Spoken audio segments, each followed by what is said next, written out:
한 사람이 있었습니다. 이 사람이 포도를 만듭니다. 성경에는 소개되어 있지 않지만 아마 포도를 만들기 위해서 이렇게 돌도 제거하고 풀도 뽑고 또 포도나무도 심고 참 애를 많이 썼을 것입니다. 그리고 나서 산 울타리를 두릅니다. 산 울타리는 담입니다. 찔레나무나 가시나무로 만드는 울타리입니다. 이것은 밭과 밭 사이의 경계를 표시하거나 아니면 도적이 오는 것을 막거나 아니면 들짐승이 와서 이렇게 포도를 따먹는 것을 막기 위한 그런 울타리입니다. 더 나아가서 이제 즙자는 틀도 만들었습니다. 열매가 맺히면 그것을 가지고 즙을 짜가지고 항아리에다 담기 위해서 이렇게 틀도 만들고, 더 나아가서 이제 망대도 짓습니다. 이 망대는 일종의 감시탑입니다. 포도를 약탈하는 자나 들짐승의 침입을 감시하기 위해서 이렇게 쌓은 시설인데요. 그 안에 또 포도원의 소출을 이렇게 담아놓는 창고 역할도 합니다. 이렇게 여러 과정을 통해서 이 한 사람은 이제 이 포도원의 주인이 됩니다. 왜냐하면 이 주인이 이 포도를 만들었기 때문에 그렇습니다.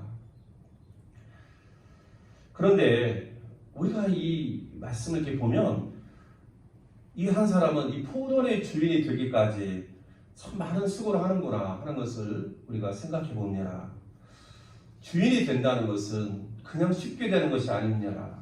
이같이 수고하고 애쓰는 가운데 남들이 하지 않는 이 어려움을 겪으면서 마침내 주인이 되는 것입니다.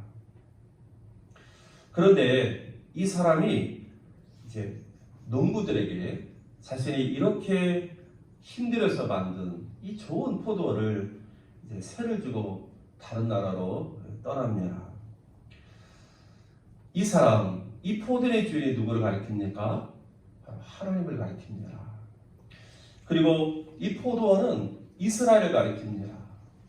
그리고 농부들은 이스라엘을 다스리도록 이렇게 유임한 지도자들을 가리킵니다. 우리는 오늘 이 본문을 통해서 이 포도원의 주인 되시는 하나님이 어떤 분인가를 생각해 보게 됩니다. 오늘 본문에 나타나는 이 포도원 주인 되시는 하나님은 어떤 분일까? 우리가 말씀해 주십니다. 그 첫 번째가 하나님은 좋으신 하나님이라고 우리에게 말씀해 주십니다. 왜 하나님이 좋으신 하나님입니까? 모든 것을 좋게 만드시니까 그 하나님은 좋으신 하나님입니다. 오늘 우리 본문에 나와 있는 것처럼 포도를 얼마나 아름답고 또 좋게 만들고 있습니까? 더 무엇이 필요하지 않을 만큼 정말 정성 들여서 많은 것들을 지금 만들어 보고 계시지 않습니까? 또 하나님 왜 좋으신 분일까? 이렇게 좋게 만든 것을 우리에게 맡기시니까 하나님은 참 좋으신 분이십니다. 하나님이 창조자가 되시고 만물의 주인이십니다. 우리는 하나님 앞에 청지기가 됩니다. 하나님께서 귀한 것들, 정성스럽게 만든 것들을 우리에게 맡기십니다. 우리의 생명도, 우리의 재능도, 우리의 시간도, 우리의 건강도, 우리가 가지고 있는 여러 물질들도, 또 우리 주변에 있는 많은 사랑하는 사람들도 하나님께서 우리에게 맡긴 것입니다. 좋은 것들을 우리에게 맡겨주십니다. 또 우리 안에 있는 믿음도, 그리고 구원의 복음도, 우리가 함께 예배하고 섬기는 이 우리 영평교회도, 그리고 우리에게 주신 직분 하나하나도 이 귀한 것들을 하나님께서 우리에게 맡기셨습니다. 우리가 지금 가지고 있는 이 모든 것들은 다 하나님의 선물입니다. 그런 의미에서 우리가 늘 하나님 앞에 은혜의식을 가지고 살아야 됩니다. 또 오늘 본문에 나와 있는 이 포도원 주인, 하나님이 왜 좋으신 분일까? 왜 좋으신 하나님입니까? 새를 많이 받지 않으십니다. 요즘 코로나 때문에 힘들어가지고 자영업 하는 분들 애를 쓰는데 누군가가 세를 깎아주면 얼마나 고맙게 됐습니까? 오늘 이 본문에 나와 있는 포도원 주인이 세를 많이 받지 않았습니다. 우리 이전에 보니까 소출을 얼마를 받으려고 종을 보냈다고 했습니다. 소출을 많이 받으려고 보낸 거 아니라 얼마를 받으려고. 이것은 매우 작은 양의 세를 가리킵니다. 그런 의미에서 이 포도원 주인이 세를 받기 위해서 종을 보낸 것은 돈을 얻고 싶어서가 아닙니다. 단지 이 밭의 주인은 나고 너희들은 농부 청직이야. 이런 관계를 확인하고 싶어하는 주인의 마음인 것을 우리가 알게 됩니다. 하나님은 우리에게 하나님께 속해 있는 이 좋은 것들을 맡기실 때에 많은 대가를 요구하지 아니하시고 그냥 거저주시면서 맡기셨다는 사실입니다. 아낌없이 맡기시는 하나님, 그 하나님의 은혜로우심, 이 하나님의 은혜 때문에 하나님은 좋으신 하나님이다. 이렇게 우리가 고백할 수 있습니다. 여러분, 하나님께서 우리에게 우리가 가지고 있는 것을 맡기실 때에 하나님 얼마나 우리를 사랑하고 계시고 하나님 우리를 얼마나 믿고 계시는지 한번 생각해 본 적이 있습니까? 하나님께서 우리에게 생명을 맡기실 때, 하나님께서 우리에게 재능과 건강을 맡기시고 또 사랑하는 사람들과 필요한 직분을 맡기실 때 우리를 얼마나 사랑하시고 우리를 얼마나 믿으시기에 우리에게 그런 귀한 것들을 아낌없이 맡기셨을까 한번 생각해 본 적이 있습니까? 하나님이 창조주 하나님이시고 하나님이 모든 것의 주인 되시는 하나님이라고 우리 믿고 우리는 하나님께 받은 것을 관리하는 청직이다. 이런 사실을 우리가 인정한다면 나처럼 연약하고 부족한 사람에게 이 귀한 것을 맡기셨다는 사실이 얼마나 감사할 일인지 한번 생각해 본 적이 있습니까? 오늘 이 포도원 주인의 비유를 읽다 보면 이사야 5장 1절 이하에 나오는 또 포도원의 노래가 생각이 납니다. 이렇게 시작합니다. 나는 내가 사랑하는 자를 위하여 노래하되 내가 사랑하는 자의 포도원을 노래하리라. 내가 사랑하는 자에게 포도원이 있으며 심히 기름진 사내로다. 땅을 파서 돌을 제하고 극상품 포도나무를 심었도다. 그 중에 망대를 세웠고 또 그 안에 술틀을 팠도다. 여러분, 이것 또한 비유입니다. 그런데 이사야 5장에 나와 있는 포도원을 또 만드신 분도 하나님이라고 기록하고 있고, 근데 하나님께서 이 포도를 누구에게 만들어 주었습니까? 내가 사랑하는 자를 위하여. 지금 내가 사랑하는 자가 몇 번이나 반복되고 있습니다. 하나님께서 포도를 만들어서 사랑하는 자에게 맡기십니다. 그런 의미에서 여러분, 우리에게 있는 것, 그것이 무엇이든지 바로 내게 있는 모든 것은 하나님의 것이고 또 하나님은 나를 믿고 사랑함으로 이 많은 것을 맡기셨구나. 이런 믿음을 가지고 감사하며 살아가는 저와 여러분 될 수 있기를 주의 이름으로 축원합니다. 우리가 하나님께 사랑받은 자라는 것만 확실히 붙들고 살아도 우리에게 큰 위로와 힘이 될 줄로 믿습니다. 더 나아가서 하나님은 지금도 우리를 위해서 힘쓰고 있다는 걸 여러분 기억하십시오. 시편에 보니까 이 121편 3절 이하를 보면 여호와께서 너를 실족하지 아니하게 하시며 너를 지키시는 이가 졸지 아니하시리로다. 여호와는 너를 지키시는 이시라. 여호와께서 내 오른쪽에서 내 그늘이 되시나니 낮에 해가 너를 상하게 하지 아니하며 밤의 별도 너를 해치지 아니하리로다. 여호와께서 너를 지켜 모든 환난을 면하게 하시며 또 내 영혼을 지키시리로다. 여호와께서 너의 출입을 지금부터 영혼까지 지키시리로다.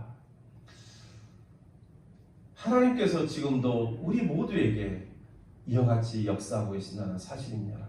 저와 여러분을 지켜보기 위해서 밤낮을 주무시지도 않고 쉬지 않으시고 일하고 계신다는 사실을 여러분 기억하시기 바랍니다. 여러분, 그렇다면 이런 우리를 사랑하시고 우리를 신뢰하심으로 우리에게 좋은 것을 맡기시고 인자와 선하심을 베푸시는 그 하나님 앞에 우리가 어떤 자세로 살아야 됩니까? 오늘 말씀을 통해서 그 하나님의 은혜에 보답하는 저 여러분의 삶이 다시 한번 시작될 수 있도록 힘쓸 수 있기를 주의 이름으로 축원합니다. 두 번째로 오늘 본문에 나와 있는 이 포도원 주인 되시는 하나님은 어떤 하나님일까? 공평하신 하나님이라고 말씀합니다. 여러분 2절에 보면 때가 이름에 종을 버렸다 이렇게 소개합니다. 성경에 보면 이 때와 관련해서 두 가지 단어가 있는데 하나는 크로노스입니다. 그것은 그냥 일반적인 시간, 자연적인 시간, 물리적인 시간을 가리킵니다.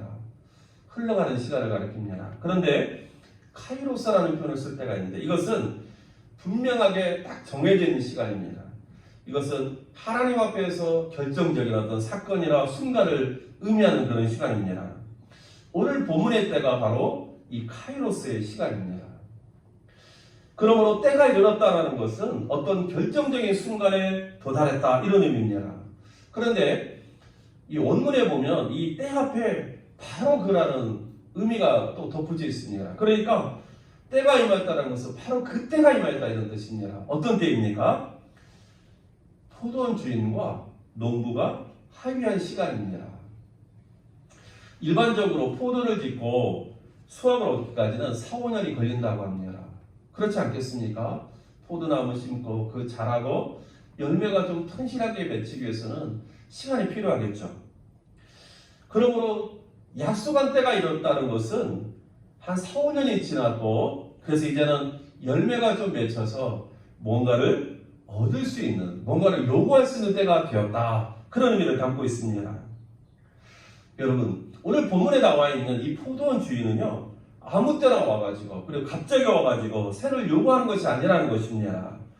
떠나기 전에 농부와 시간을 정하고, 그 다음에 농부가 동의하는 그런 새를 딱 정한 다음에 시간이 되어서 찾아온 것입니다. 무리한 것을 요구하지 아니하시는 하나님, 약속한 것을 요구하시는 하나님이구나 하는 것을 우리가 보게 됩니다. 그런 면에서 하나님은 참 공평하지 않습니까? 여러분, 하나님은 공평하신 하나님입니다. 하나님과 우리 사이에도 약속이 있습니다. 하나님께서 우리에게 맡기신 직분에 대한 그 시간이 있습니다. 여러분, 이 앞에 있는 제가 담임 목사로서 우리 영평교를 섬기고 있는데 이 시간이 영원한 것이 아닙니다. 하나님께서 저를 영평교회 담임 목사로 세울 때는 너 이만큼 일해라 이렇게 지금 시간을 주고 맡기신 것입니다. 그리고 하나님께서 저에게 다가오셔서 너 어떻게 했느냐 이렇게 세를 좀 요구하실 때는 아마 제가 이 담임 목사의 직분을 다 마치고 떠날 때쯤 돼서 하나님께서 제게 찾아오셔서 요구하지 않겠습니까? 우리 모두가 가지고 있는 직분들을 영원한 것이 아닙니다. 여러분, 하나님께서 우리에게 충분한 시간을 부여하실 뿐이지 이것이 영원하지 않다는 것을 우리가 기억해야 됩니다.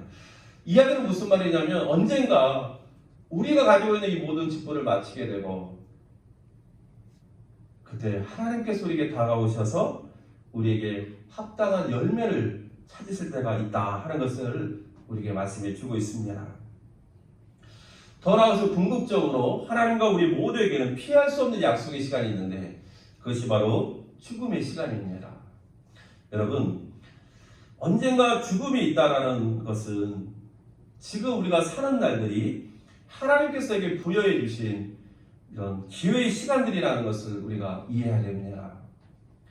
이 시간을 통해서 하나님과 약속한 것들을 우리가 이루어 가야 됩니다. 왜냐하면 언젠가 이 약속의 시간이 다 지난 다음에 주인 되신, 우리 인생의 주인 되신 하나님께서 우리에게 찾아오셔서 내가 너에게 맡긴 것을 가지고 너는 무엇을 했느냐라고 우리에게 물으시면서 거기에 합당한 세를 요구하실 때에 여러분, 우리가 그때 하나님의 손에 드릴 열매가 없다면 얼마나 죄송하고 부끄럽겠습니까? 인생 열매를 맺기 위해서 우리에게 남겨진 이 날들을 여러분 처음처럼 살아갈 수 있기를 주의 이름으로 축원합니다. 제가 여러분에게 정말 강조한 것들이 있죠. 그 뭐냐면 노년의 때를 허비하지 말라는 것입니다. 처음처럼 비전을 가지고 사시기 바랍니다. 이렇게 강구하는 것입니다. 여러분, 저는 우리 성도들의 믿음의 삶이라는 것은 하나님께서 우리를 부르시는 그 순간까지 비전을 놓지 않는 삶이라고 생각합니다. 여호수아 14장에 보면 갈렙의 고백이 나와 있습니다. 무슨 이야기냐면 내가 40년 전에 내가 젊은 나이에 부르심을 받았습니다. 광야를 지나고 가나안 땅 정복까지 45년의 시간이 지나서 이제 내가 85세가 되었습니다.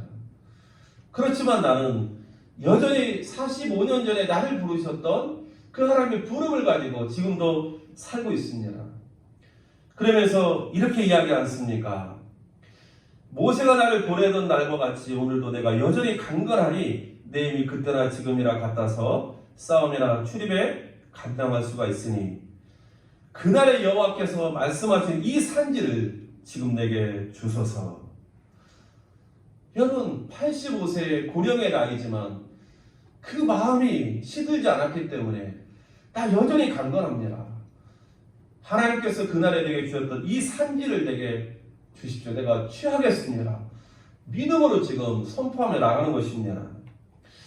여러분 끝날 때까지 끝난 것이 아닙니다. 믿음의 사람은 날로 새롭게 사는 사람입니다. 그래서 고린도서 4장 6절에도 보면 그러므로 우리가 낙심하지 아니하노니 우리의 겉사람은 낡아지나 우리의 속사람은 날로 새로워지는도다. 저는 이 말씀을 너무나 좋아합니다. 그리고 우리 성도님들이 이 말씀을 붙들고 살기를 원합니다. 여러분 성경도 이야기합니다. 우리의 겉사람은 낡아집니다. 옛날 표현으로 후패해집니다. 여기도 아프고 저기도 아프고 눈도 보이지 않고 다 기력이 떨어집니다. 왜 그걸 모르겠습니까? 그러나 중요한 것은 뭐냐면 그러나 우리의 속사람은 날로 새로워지는 거다. 독수리가 하늘을 치어 올라가는 것처럼 젊은이가 뛰어가는 것처럼 그렇게 힘을 내어 달려가는 인생, 이것이 바로 믿음의 인생인 줄로 믿습니다. 사랑하는 성도 여러분, 우리에게도 언젠가 때가 이를 것인 것, 때가 이른다는 사실을 우리가 기억하며 살 때에 그때가 임할 때까지 날로 새로워지는 인생으로 살아갈 수 있기를 주의 이름으로 축원합니다. 젊은 20대의 나이가 참 소중하죠. 그러나 저는 70대, 80대에 이제 하나님 앞에 부르심을 받을 날이 점점 가까워지는 이때야말로 더 소중하고 더 귀하다고 믿습니다. 그런데 20대 때는 뭐든지 하려고 애를 쓰는데 왜 이렇게 70대, 80대 이 귀한 시간을 아무것도 하지 않고 허비하려고 합니까? 여러분, 하나님 앞에서 20대가 귀하고 70, 80대가 무가치한 것입니까? 그렇지 않습니다. 하나님 우리가 20대도 70대, 80대도 귀하게 여기면서 열심을 가지고 비전을 가지고 하나님의 나라와 의를 위해서 힘써 달려가기를 원하실 것입니다. 공평하신 하나님, 우리가 이 하나님을 기대하면서 다시 한번 힘을 낼 수 있는 우리 모두가 될 수 있기를 주의 이름으로 축원합니다. 세 번째로 오늘 본문에 나와 있는 이 포도원의 주인 되신 하나님 어떤 분입니까? 참 오래 참으시는 하나님이구나 하는 것을 깨닫습니다. 여러분, 오늘 본문에 등장하는 이 포도원 주인 참 좋은 주인이고 공평한 주인입니다. 그러면 이렇게 포도원 주인에게 은혜를 입은 이 농부들은 어떤 마음으로 살아야 됩니까? 당연히 감사하면서 공경해야 되지 않겠습니까? 그런데 농부들의 반응은 너무나 악합니다. 때가 되어서 약속한 대로 소출이 얼마를 받으려고 보낸 주인의 종들을 막 심히 때리고 또 다른 종 보내니까 이제 머리를 상하게 하고 또 다른 종 보내니까 능욕하고 또 다른 종 보내니까 죽이기까지 합니다. 그럼에도 불구하고 주인은 계속해서 보내는데 이 농부들은 돌이키질 않습니다. 때로는 때리고 때로는 죽이면서 여전히 주인에게 반역하고 있는 모습을 보여줍니다. 주인은 왜 즉각적으로 저 농부들을 쫓아내지 않았을까? 왜 주인은 저 악한 농부들을 바로 심판하지 않았을까? 왜 계속해서 종을 보내고 또 종을 보내고 있을까? 인내하시는 주인의 모습을 봅니다. 오래 참으시는 하나님의 모습을 봅니다. 주인은 오래 참을 뿐만 아니라 계속해서 종들을 보내고 있는데 마침내 아들을 보낼 때까지 오래 참고 기다리고 있습니다. 여러분, 우리는 이런 포도원 주인의 오래 참는 모습을 통해서 주인된 우리를 향해서 오래 참으시는 하나님의 모습을 보게 됩니다. 하나님은 지금도 주인된 인생을 구원의 길로 인도하기 위해서 하나님의 종들을 끊임없이 보내고 있습니다. 사람들이 거절하고 사람들이 대적하고 때로는 오늘 본문처럼 때리고 죽이는 것처럼 핍박할지라도 여전히 하나님은 그럼에도 불구하고 주의 종들을 보내서 말씀을 전하고 있습니다. 왜 그렇습니까? 죄인된 인생을 구원하시려는 하나님의 사랑 때문에 그렇습니다. 오늘 본문의 모습을 잘 표현해주는 말씀이 있는데 베드로후서 3장 8절에 보니까 사랑하는 자들아 주께는 하루가 1000년 같고 1000년이 하루 같다는 이 한 가지를 잊지 말라. 주의 약속은 어떤 이들이 더디다고 생각하는 것 같이 더딘 것이 아니라 오직 주께서는 너희를 위하여 오래 참으사 아무도 멸망하지 아니하고 다 회개에 이르기를 원하시느니라. 포도원 주인이 능력이 없어서 종들을 계속 보낸 것이 아닙니다. 포도원 주인이 능력이 없어서 농부들을 쫓아내지 않고 계속해서 자기 아들을 보내기까지 종들을 보낸 것이 아닙니다. 그들이 스스로 뉘우치고 돌이켜서 약속을 이루고 그로 말미암아 계속해서 그 포도원의 농부로 살아가기를 원하시기 때문에 주인이 그렇게 인내하고 오래 참은 겁니다. 내가 하나님 없이 살아도 아무 혈이 있지 않는구나. 내가 죄를 범하며 살아도 아무런 일이 없구나. 하나님이 계시지 않는 거겠지. 나의 죄가 가볍기 때문에 심판이 없는 거야. 여러분, 이게 아닙니다. 하나님께서 오래 참으사 아무도 멸망하지 않고 은혜를 베푸시는 것은 우리가 회개하고 깨달아 회개하고 돌이켜서 하나님께서 원하는 그 구원의 자리에 서기를 원하기 때문이라는 사실을 우리가 기억해야 됩니다. 그러므로 누군가 나를 향해서 다가와서 예수 믿으라고 하나님 믿으라고 이야기할 때에 그 사람이 하나님께서 나에게 보내주신 이 세의 종이라는 사실을 여러분 한번 기억할 수 있기를 주의 이름으로 축원합니다. 내 마음을 돌이키시고 하나님의 음성에 반응하기를 원하시는 그 하나님의 간절한 마음이 이 사람을 통해서 내게도 지금도 주어지고 있구나. 그 마음으로 그 사람을 바라볼 수 있는 은혜가 있기를 주의 이름으로 축원합니다. 하나님 지금도 우리를 위해서 끊임없이 주의 종들을 보내주시고 하나님의 말씀을 보내고 계시다는 사실, 이 은혜의 사실을 여러분 기억하며 살아가는 우리 모두가 될 수 있기를 주의 이름으로 축원합니다. 오늘 본문의 이 클라이맥스, 이 절정은 어디입니까? 이 마침내 이 주인의 아들을 보내는 이 사건입니다.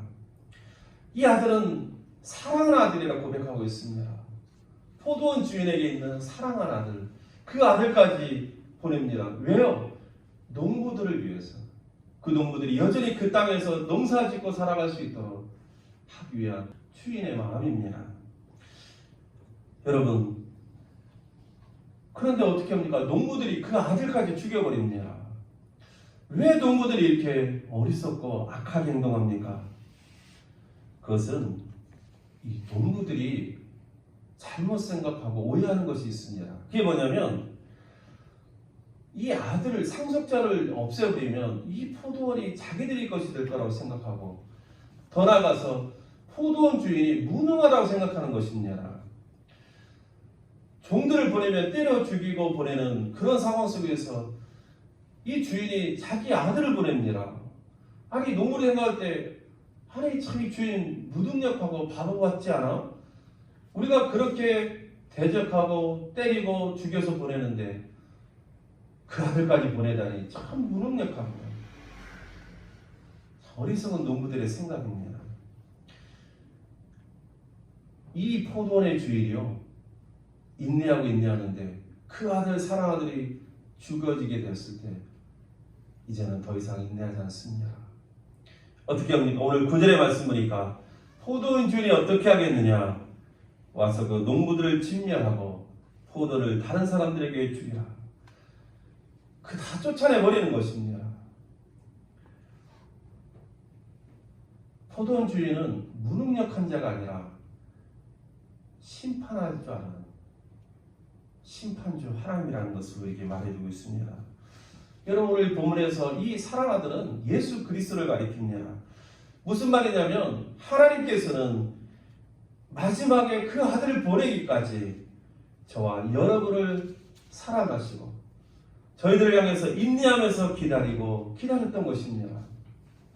그런데 이제 예수 그리스도를 십자가에서 못 박아 죽게 하신 이후로 더 이상 하나님의 기다림은, 더 이상 하나님의 은혜의 기회는 없다 하는 것을 우리에게 말해주고 있습니다.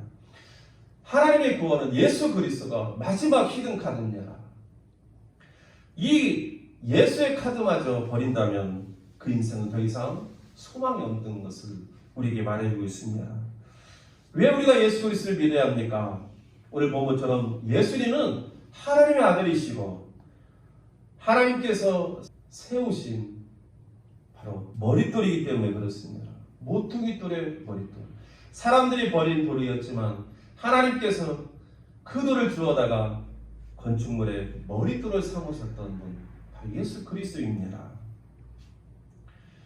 오늘 10절 11절 보니까 너희가 성경의 건축자들이 버린 돌이 모퉁이의 머릿돌이 되었나니 이것은 주로 말미암아 된 것이요 우리 눈에 놀랍도다 함을 읽어보지도 못하였느냐.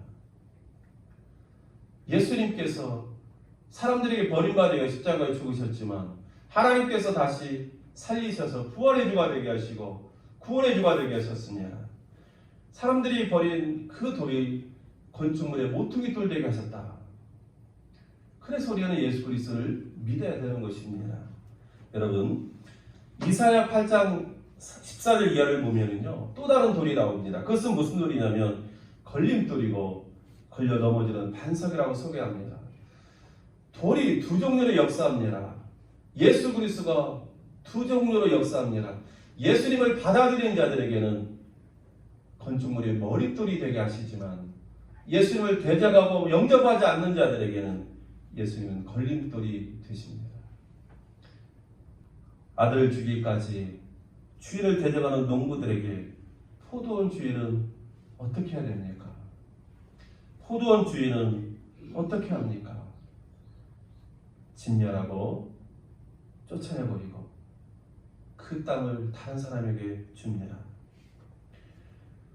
마찬가지로 오늘날도 예수를 하나님의 아들을 인정하지 않고 하나님이 마지막으로 보내신 구원의 기회를, 그 사실을 믿지 않는 자들에게 하나님은 어떻게 하겠습니까? 하나님의 심판만이 있을 뿐입니다. 사는 성도 여러분, 하나님은 좋으신 하나님, 공평하신 하나님, 오래 참으시는 하나님입니다.